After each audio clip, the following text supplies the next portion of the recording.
여러분, 오늘 좀 흥미로운 이야기를 해볼까 해요. 우리가 흔히 생각하는 가족에 대한 통념을 완전히 뒤집는 이야기인데요. 혈연으로 맺어졌다고 해서 과연 저절로 가족이 되는 걸까요?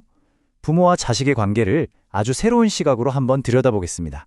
자, 그럼 바로 본론으로 들어가서 이 질문 한번 던져볼게요. 부모와 자식, 태어나는 순간부터 그냥 자동으로 가족인 걸까요? 당연한 거 아니야? 이렇게 생각하시는 분들 많겠죠? 그런데 오늘 우리가 살펴볼 이야기는 그게 아닐 수도 있다고 말합니다. 아주 흥미로운 관점이죠. 오늘 이야기의 모든 걸 담고 있는 한 문장입니다. 우리는 인연으로 묶여 있지만 진정한 가족은 만들어져야 한다.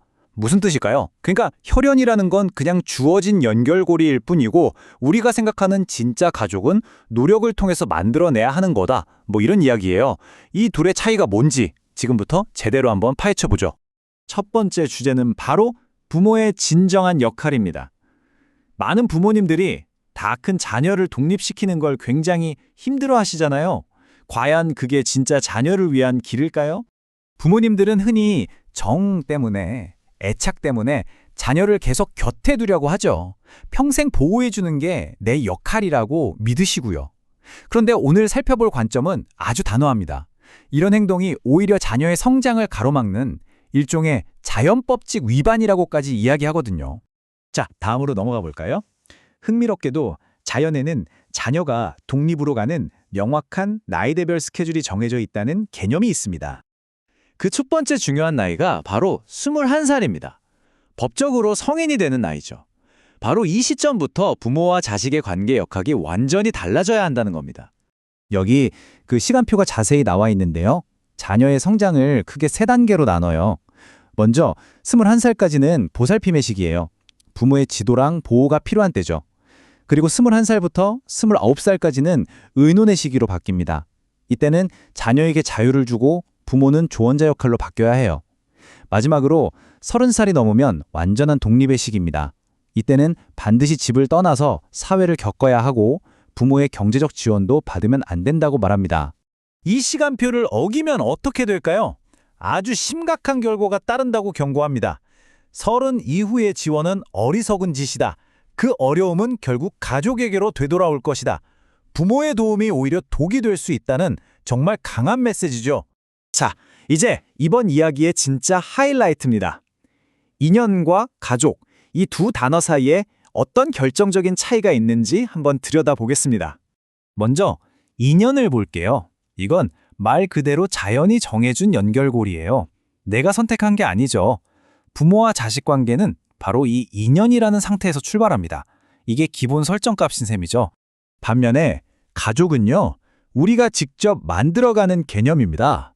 서로 노력하고 지지하고 이해하면서 만들어내는 하나의 공동체라는 거죠. 그러니까 가족은 그냥 주어지는 게 아니라 우리가 노력해서 얻어내는 결과물이라는 뜻입니다. 이 표를 보시면 차이가 확 들어오죠? 인연은 자연이 준 피할 수 없는 시작점이에요. 반면에 가족은 노력으로, 의식적으로 만들어내는 성취물이고요. 바로 이 둘을 헷갈리기 때문에 수많은 가족 문제가 생긴다는 게 이 철학의 핵심입니다. 아니 근데 왜 이렇게까지 구분을 하는 게 중요할까요?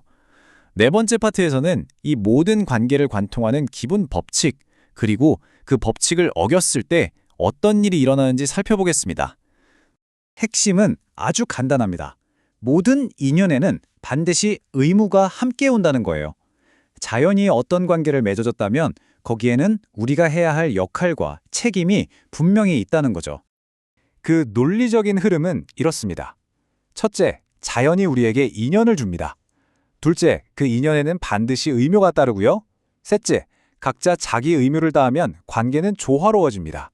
하지만 넷째, 이 의무를 저버리면 그때 사고가 나고 불행이 찾아온다는 겁니다. 이게 바로 자연의 법칙이라고 설명해요. 자, 그럼 이제 마지막으로 이 원리들을 어떻게 우리 삶에 적용할 수 있을지, 주어진 인연을 어떻게 끈끈하고 힘이 되는 진짜 가족으로 만들어갈 수 있는지 그 방법을 정리해 보겠습니다. 인연을 진짜 가족으로 만드는 법, 핵심은 이렇습니다. 그냥 같이 산다고 저절로 가족이 되는 게 절대 아니라는 거예요. 만약 서로 돕는 마음이 없다면 그건 그냥 한 집에 사는 타인이나 마찬가지죠. 진짜 가족은 구성원들이 서로를 돕기 위해 적극적으로 움직일 때 비로소 만들어집니다. 그리고 이렇게 만들어진 가족은 엄청난 힘과 회복력을 갖게 되죠. 결국 가족이란 건 우리의 선택이고 끊임없는 노력이 필요한 일이라는 겁니다. 오늘 이야기를 마무리하면서 여러분께 마지막 질문을 하나 던지고 싶습니다.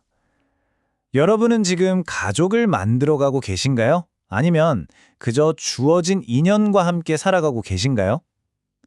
이 질문이 여러분의 소중한 관계를 한번 되돌아보는 계기가 되었으면 좋겠습니다.